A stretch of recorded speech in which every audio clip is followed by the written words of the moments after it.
कई बार पूछ चुके हैं कि 60 किसका और 40 कौन। 60 जो है वो तो यहाँ के युवाओं का संवैधानिक अधिकार है, लेकिन 40 वाले कौन है, ये परिभाषित करने में सरकार जो है विफल रही है। और ये बहुत बड़ी विडंबना है कि युवाओं को अपना पठन पाठन छोड़ के आंदोलन में आना पड़ रहा है। ये आंदोलन में आने से एक तो उनकी हकमारी हो ही रही है, लेकिन ये भी सच्चाई है कि इस आंदोलन में आने की वजह से जितना शिक्षण में उनको समय देना चाहिए वो नहीं दे पा रहे हैं। जो भी झारखंड समर्थक है 1932 खतियान का जो मान्यता प्राप्त करने के लिए जितने भी हमारे जो भी पार्टी के हो जो इसमें आंदोलन कर रहे हैं उनके हम लोग साथ में हैं जी।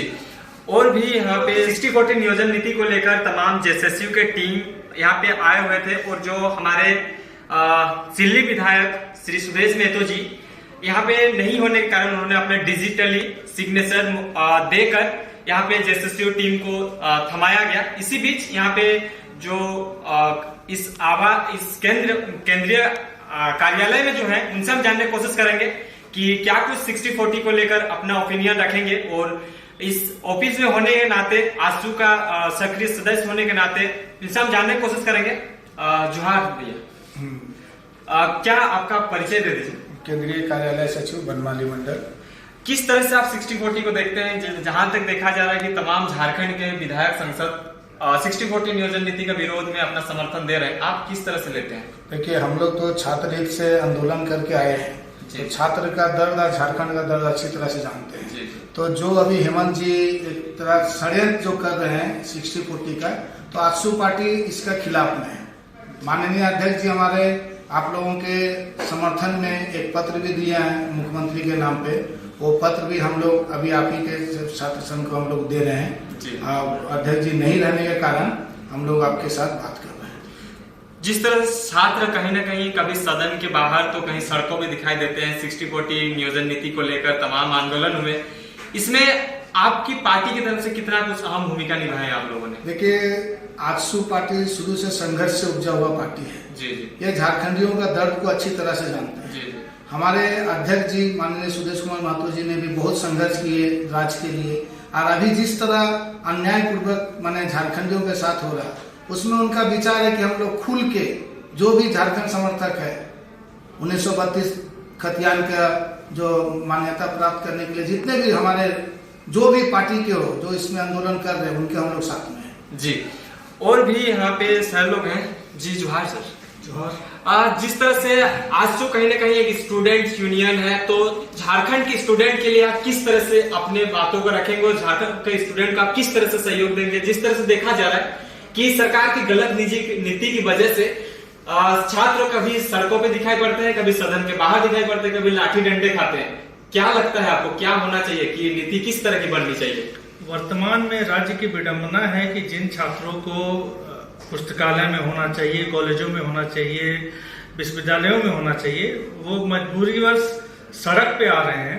इसका एक ही मूल कारण है कि यहाँ के जो नीति निर्धारण करने वाली सरकार है, जिन्होंने जो वादा किया था युवाओं से कि हम आएंगे तो खतियान आधारित स्थानीय नीति नियोजन नीति बनाएंगे, ठीक उसके उलट आज 3-3.5 साल गुजर चुके हैं और आपके समक्ष जो 60-40 की नीति लेके आए हैं जिससे युवाओं में आक्रोश है।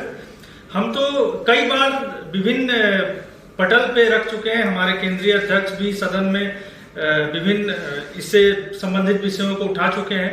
हम लोग भी कई बार पूछ चुके हैं कि 60 किसका और 40 कौन। 60 जो है वो तो यहाँ के युवाओं का संवैधानिक अधिकार है, लेकिन 40 वाले कौन है, ये परिभाषित करने में सरकार जो है विफल रही है। और ये बहुत बड़ी विडंबना है कि युवाओं को अपना पठन पाठन छोड़ के आंदोलन में आना पड़ रहा है। ये आंदोलन में आने से एक तो उनकी हकमारी हो ही रही है, लेकिन ये भी सच्चाई है कि इस आंदोलन में आने की वजह से जितना शिक्षण में उनको समय देना चाहिए वो नहीं दे पा रहे हैं। ये अच्छी पहल है जो झारखंड स्टेट स्टूडेंट यूनियन की है, जो सभी जनप्रतिनिधियों का मत ले रही है।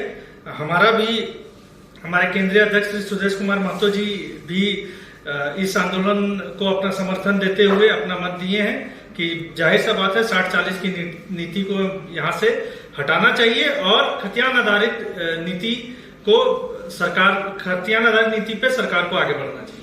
क्या लगता है कि जिस तरह से सदन पे अगर यही चीज बात उठता है कि जितना कोई अभी एमएलए और एमपी समर्थन दिए जेएसएसयू को, तो कहीं ना कहीं जिस तरह से देखा जाता है कि 40, 50, 60 से अधिक एमएलए और एमपी ने अपना समर्थन दिया, जिस तरह से 14 में से 13 को मिल ही गया, जिस तरह से सूत्रों के मुताबिक पता चल रहा है, तो ये चीज एक ही पटल में एक ही साथ क्यों सदन पे ये बात नहीं उठती है? क्या लगता है आपको, इस पर कुछ टिप्पणी करना चाहिए? इस चीज पे जितना समर्थन अभी झारखंड स्टेट स्टूडेंट यूनियन के आंदोलन को मिल रहा है, यह देखकर यह चीज तो समझ में आती है कि जब सारे विधायक, सारे कैबिनेट के मंत्री अगर समर्थन में है तो दो ही चीज हो सकती है, या तो मुख्यमंत्री अपनी हठधर्मिता में राज्य के युवाओं का भविष्य बर्बाद कर रहे हैं, या तो जो जनप्रतिनिधि हैं उनका स्टैंड कैबिनेट में कुछ और, सदन में कुछ और, बाहर कुछ और रहा। तो ये तो सत्ता पक्ष के उन सभी विधायकों और कैबिनेट मंत्रियों से पूछा जाना चाहिए कि भाई जब 60-40 की नीति पे आप हस्ताक्षर किए हैं, लाए हैं, तो बाद में ये समर्थन पत्र कैसा? और अगर समर्थन पत्र दे रहे हैं तो ये आप इसको जाहिर कर रहे हैं कि मुख्यमंत्री आपकी बातों को सुन नहीं रहे हैं, मुख्यमंत्री एकला चलो की राह पे चल रहे हैं और युवाओं को इग्नोर कर रहे हैं। जी जी। तो आपकी पार्टी की तरफ से स्टूडेंट को कितना सपोर्ट मिलेगा, किस तरह का सपोर्ट मिलेगा, थोड़ा सा देखिए, हमारे पार्टी की ओर से पूर्ण समर्थन है। जहां भी इस आंदोलन को आगे बढ़ाने के लिए जो भी सहयोग की आवश्यकता होगी, हम लोग बढ़ चढ़ के इसमें हिस्सा लेंगे। और हम लोग पहले भी ऐसे विषयों को उठाते रहे हैं, और हमारे केंद्रीय अध्यक्ष और हमारे तमाम जो विधायकगण और सांसदगण हैं वो बिल्कुल ही संजीदा हैं। युवाओं से जुड़े हुए जितने भी मुद्दे हैं, जब भी सरकार उनका हित करने का काम करेगी, हम लोग मुखर होके आगे आएंगे। जी जोहार सर। तो हमारे साथ जितने भी साथ